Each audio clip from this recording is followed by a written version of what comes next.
Hello everyone, I welcome you all to the channel It's Awesome Learning. So today we are going to start with our new topic which is approaches of presenting concept in EVS, right? तो किस तरीके से आप EVS को present करेंगे बच्चों के सामने, किस तरीके से पढ़ाएंगे, कौन कौन सी अप्रोचेस हैं वो आज हम पढ़ने वाले हैं, राइट? सो सबसे पहले आपको पता ही है कि एनवायरमेंटल साइंस, तो एनवायरमेंटल साइंस को जितना ज्यादा आप किससे जोड़ेंगे, जितना ज्यादा आप फील्ड से जोड़ेंगे, स्टूडेंट्स को बाहर लेकर जाइए, कहाँ पर फील्ड्स में लेकर जाइए, राइट? उनको डायरेक्ट एक्सपीरियंस करवाइए, ऑब्जर्वेशन उनको करवाइए एनवायरमेंट की, राइट? आप पार्क्स में लेके जा सकते हैं, नेचर रिजर्व्स में लेके जा सकते हैं, फार्म्स हो गए, लोकल इकोसिस्टम्स हो गए। इससे क्या होगा ना, उनकी हैंड्स ऑन लर्निंग एक्टिविटीज जो होंगी वो बढ़ेंगी, एक्सपीरियंशियल लर्निंग बढ़ेंगी, वो डाटा ज्यादा से ज्यादा कलेक्ट कर पाएंगे, एक्सपेरिमेंट्स कर पाएंगे, ऑब्जर्व कर पाएंगे और उनको एक अच्छी अंडरस्टैंडिंग रहेगी एनवायरमेंटल कॉन्सेप्ट की, राइट? तो पहला अप्रोच तो रहेगा हमारा कौन सा, की field based learning, right? Second है nature walk and outdoor activities. It is again the same thing,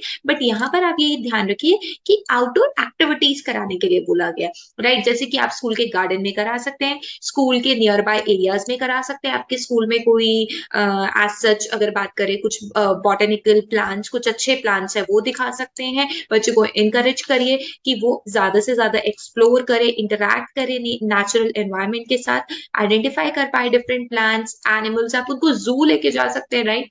आप उनको जू लेके जा सकते हैं, ठीक है? वहां पे प्रॉपरली स्पीशीज दी होती है, स्पीशीज के साथ साथ उनका genus and everything is given, तो वो बच्चे वहां जाके जब भी एनिमल को देखेंगे, उनके फीचर्स के बारे में पढ़ेंगे, तो उससे क्या होगा, एक कनेक्शन डेवलप होगा, राइट? और वो लोकल एनवायरनमेंट को अच्छे से समझ पाएंगे, right? So this is the second approach which is the nature walk and the outdoor activities. Third one is project based learning. What is project based learning? आपने बच्चे को कोई प्रोजेक्ट असाइन कर दिया, उसके बाद बच्चे क्या करेंगे, उस प्रोजेक्ट को इन्वेस्टिगेट करेंगे, राइट? जैसे आजकल आर्ट इंटीग्रेटेड प्रोजेक्ट बहुत चल रहे हैं, उसमें एक कॉन्सेप्ट को, एक स्टेट को दूसरे स्टेट के साथ जोड़ देते हैं, उसमें बच्चे क्या करते हैं, रिसर्च करते हैं, डाटा कलेक्ट करते हैं, एनालाइज करते हैं इन्फॉर्मेशन को और प्रेजेंट फाइंडिंग्स को ढूंढते हैं। प्रोजेक्ट बेस्ड जो आपका लर्निंग प्रॉब्लम लर्निंग है वो क्या कर रहा है, इंक्वायरी प्रमोट कर रहा है, बच्चे ज्यादा से ज्यादा क्रिटिकल थिंकिंग कर पाते हैं और अलाउ करता है ये स्टूडेंट्स को कि वो डेप्थ में जाके उस कॉन्सेप्ट को अच्छे से कर पाए, right? So the third approach is project based learning. Next is case based and real life examples.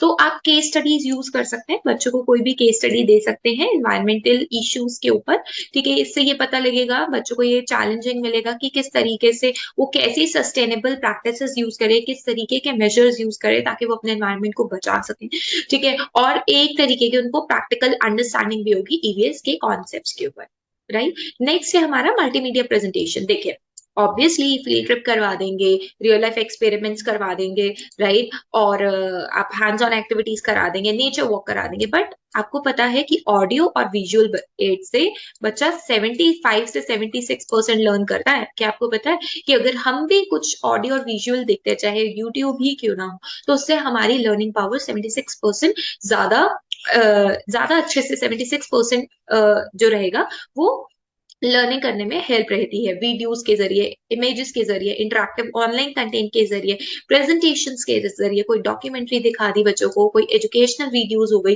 Virtual tours, कोई आपने मूवी दिखा दी बच्चों को, एनवायरमेंट जैसे कोई एक नेशनल पार्क है और उस नेशनल पार्क की वीडियो दिखा दी और आपने वो एक तरीके का वर्चुअल टूर हो गया, राइट? सो मल्टीमीडिया प्रेजेंटेशन क्या करता है, बच्चों को ज्यादा एंगेजिंग रखता है, ज्यादा डीपली इंटरेस्ट आता है उनको और वर्चुअल विजुअल अंडरस्टैंडिंग में उनको अच्छे से हो जाती है, right? So the next is discussion and debates. Discussion and debates में बेसिकली क्या रहता है कि इसके अंदर आप क्लास में कोई एक टॉपिक दे सकते हैं, लेट्स से कोई भी एनवायरमेंट का सेंसिटिव टॉपिक दे दीजिए कि आजकल ग्लोबल वार्मिंग बढ़ रही है, क्यों बढ़ रही है, उसमें बच्चे अपने ओपिनियंस रखेंगे, क्वेश्चंस आस्क करेंगे, क्रिटिकल थिंकिंग में एंगेज होंगे। डिबेट्स क्या होती है, एक बच्चा उसके उसमें बोलेगा फेवर में, एक उसके अगेंस्ट बोलेगा, ठीक है? तो कंट्रोवर्शियल इश्यूज भी पता लगते हैं और इससे उनका कम्युनिकेशन स्किल्स भी इंप्रूव होता है। So this is again a way to teach the concept of EVS in your EVS class, right? So the next is community engagement. Community engagement में क्या होता है ना कि आप कोई लोकल एक्सपर्ट्स को भी बुला सकते हैं,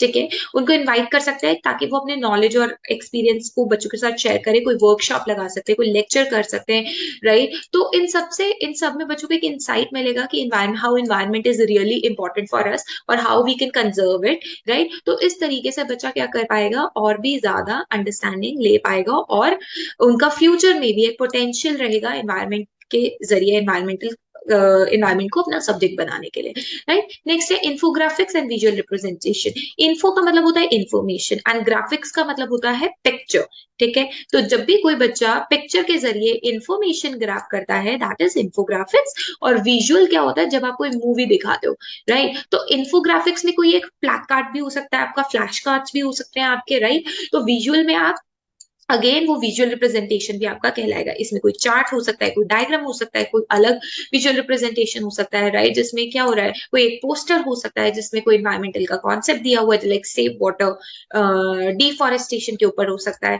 राइट? विजुअल एड्स क्या करते हैं ना, बेसिकली आपके दिमाग में जाके उसको प्रोसेस करते हैं और आपको उस कॉन्सेप्ट को और भी ईजी बना देते हैं ताकि ज्यादा समय तक हम उस इंफॉर्मेशन को रिटेन कर पाए। समझ रहे हैं आप? तो इसलिए हम इंफोग्राफिक्स और विजुअल रिप्रेजेंटेशन करवाते हैं। टाइम टू टाइम हम ऐसे वर्कशॉप्स भी लगाते हैं जिससे, या फिर हम ये बोल सकते हैं कि किसी दिन आपने नुक्कड़ नाटक कराते हुए इंफोग्राफिक्स यूज कर लिए, तो वो सारी चीजें जो है वो भी आप ईवीएस में यूज कर सकते हैं, right? Next is cross curricular integration. देखिए, from the starting I have told you कि you can not teach any subject without linking it with other subject. तो ईवीएस को भी आप इंटीग्रेट करेंगे बाकी सब्जेक्ट्स के साथ, जैसे science, social science, geography, art and literature also, right? कि आप बच्चों को ये दिखाएंगे कि किस तरीके से एनवायरमेंटल इश्यूज जो है इंटरकनेक्टेड है डिफरेंट डिसिप्लिन से। डिसिप्लिन मीन्स डिफरेंट सब्जेक्ट से, जिससे कि उनकी इंटरडिसिप्लिनरी बाकी सब्जेक्ट्स के ऊपर भी पकड़ क्या होगी, स्ट्रॉन्ग होगी, और वो इन्वायरमेंट के बारे में और भी अच्छे से क्या कर पाएंगे, समझ पाएंगे, right? So these are some points of approaches of presenting concepts and EVS. I hope you get it. So if you want any online preparation and notes, you can mail on this given ID. I hope you like the video and you understand the concept of the video. Thank you so much for watching.